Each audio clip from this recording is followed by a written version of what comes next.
외모 지상주의 초창기 장현은 그렇게 비중 있는 캐릭터가 아니었습니다. 장현은 미용가의 청일점으로 잘생긴 역할을 담당했는데요. 실력은 없지만 잘생긴 얼굴 하나로 축제 때 어마어마한 수익을 만들기도 했고요. 수련회에서는 많은 여학생들의 인기를 차지했습니다. 다른 남학생들이 시비 걸 때도 그냥 사과하는 모습을 보여주면서 무언가 독특하면서도 개성 있는 모습을 보여줬죠. 장현이 본격적으로 활동하기 시작한 건 최수정 사건부터인데요. 이때 장현은 최수정의 태도를 보고 혜은이를 떠올렸고요. 장현은 최수정한테 반하게 됩니다. 술을 먹은 박형석은 자기 몸을 제대로 겨누지 못해서 최수정한테 큰 실수를 저지를 뻔했는데요. 이때 장현이 개입해서 박형석을 막아섰고요. 장현은 박형석만큼 힘이 센 모습을 보여줬습니다. 이후 체육대회에서는 재열이와 스피드가 비슷한 모습을 보여주면서 예전 폼이 죽지 않았다는 걸 드러냈고요. 장현이 본격적으로 싸우기 시작한 건 예나와 관련된 사건이 터지고 나서부터입니다.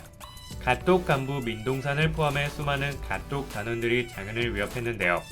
하필이면 예나를 건드려서 잠자고 있던 장현의 파이트 마인드를 깨웠고요. 결국 장현은 종건의 후계자였다는 떡밥과 함께 혼자서 갓독 다수를 떡발랐습니다. 이 모습을 통해 장현의 개싸움 본능은 여전하다고 볼 수 있었는데요. 과거에 장현은 숨바꼭질 놀이를 할 때 은구와 탱구를 이긴 적이 있었고요. 개싸움으로 강동무적 최현석을 이긴 적도 있었습니다. 참고로 이때 최현석의 전적은 128전 117승이었고요. 유일한 1패는 은구 탱구 조합이 만든 것이었는데 장현한테 패배해서 1패가 늘어났습니다. 최현석은 은구 탱구의 도움으로 겨우 살 수 있었고요. 박세림이 개입하면서 싸움은 종료됩니다. 이후 장현은 백도어크로 다수를 개싸움으로 제압하면서 여전히 더럽게 잘 싸우는 모습을 보여줬고요. 백도어크로의 헤더였던 홍두표도 더러운 방식으로 이기면서 크로의 헤드급도 감당할 수 있는 위상을 보여줬습니다. 그런데 백도어크로는 강동 지역을 막기로 예정돼 있었기 때문에 강동을 노리고 있던 성요한과 종건이 개입할 여지를 줬고요. 실제로 성요한이 백도어크로 다수를 쓰러뜨리는 모습이 나오면서 본격적으로 강동 지역에 개입하기 시작합니다. 장현은 성요한과 제대로 싸우기 전에 더러운 방식으로 공격했는데요. 성요한은 어렸을 때부터 권투를 배웠기 때문에 이런 식의 전투는 익숙하지 않았습니다. 물론 성요한의 기본기가 장현보다 훨씬 뛰어나서 성요한이 장현을 이긴 건 사실이었는데요. 장현은 쓰러져 있다가 성요한이 방심했을 때 뒤를 가겨서 성요한을 기절시켰고요. 무기를 든 장현은 중구와 비교되기도 했습니다. 결국 종건은 호스텔의 전력을 대체로 괜찮게 생각했는데요. 은구와 탱구는 성요한급의 전투력을 지니고 있다고 나왔고요. 최현석은 권지태만큼 강하다고 나왔습니다. 그리고 장현의 비열한 모습과 무기를 더럽게 사용하는 방식은 종건을 실수 없이 몰아붙인 중구를 떠올리게 했죠.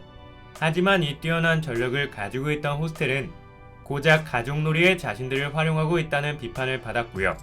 결국 종건은 호스텔을 직접 폐기 처분하고 새로운 크루를 찾기로 결정합니다. 그런데 이때 갑자기 왕호춘이 점조직 시스템에 대해 설명해줬고요. 그동안 자기들이 걸리지 않는 방법을 고민해온 종건은 호스텔을 하나의 크루로 인정하고 물러나게 됩니다. 그래서 장현 일당은 종건으로부터 무사히 살아남을 수 있었는데요. 호스텔은 왕호춘의 신고로 혜은이 엄마한테 걸려서 문을 닫았고요. 갈 곳 없던 장현은 조사받은 뒤로 종건 밑으로 들어가서 새로운 호스텔을 결성합니다. 종건의 수련을 받은 장현은 굉장히 강해졌는데요. 혜은이 문제로 떠나겠다고 하자 종건과 다시 싸우게 됩니다. 이때 장현은 종건으로부터 살아남았고요. 크루의 헤드 중에서 제일 강하다는 평가를 받긴 했는데요. 종건의 태도를 보면 제대로 싸우지 않은 것 같아서 장현이 종건보다 강하다고 평가할 순 없었습니다. 이후 장현은 박세림의 집으로 돌아갔는데요.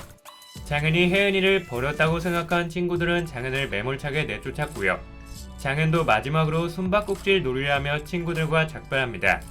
현재 장현은 최현석, 박세림과 오랜만에 만나는데요. 이들의 태도를 보면 장현과 오해를 풀 수 있을 것 같고요. 그럼 장현은 호스텔 B에 합류해서 향후 호스텔 A와 싸우지 않을까 추측해봅니다. 예전에 왕호춘은 장현한테 발린 적이 있었는데요. 이때는 왕호춘이 종건한테 수련받기 전이었고요. 장현이 떠난 뒤로 종군한테 수련받으면서 강해졌으니까 아직 누가 더 강하다고 섣불리 말하긴 힘들 것 같습니다. 한편 장현은 오랜 시간 싸움에서 쉰 상태인데요. 최근에 1대1로 크루의 간부급을 꺾으면서 여전히 건재한 모습을 보여줬고요. 아직도 종건이 잊지 못한 남자라는 설정이 장현을 더 강해 보이게 만드는 것 같습니다. 그래서 호스텔 대전은 장현 측의 승리로 끝날 것 같은데요. 향후 4대 크루를 모두 없애려고 하는 박형석과 호스텔을 지키려고 하는 장현 사이의 갈등이 생길 수도 있을 것 같습니다. 박형석은 장현한테 안 좋은 이미지로 찍힌 만큼 그냥 자신의 추억이 담긴 호스텔을 내주진 않을 것 같습니다. 감사합니다.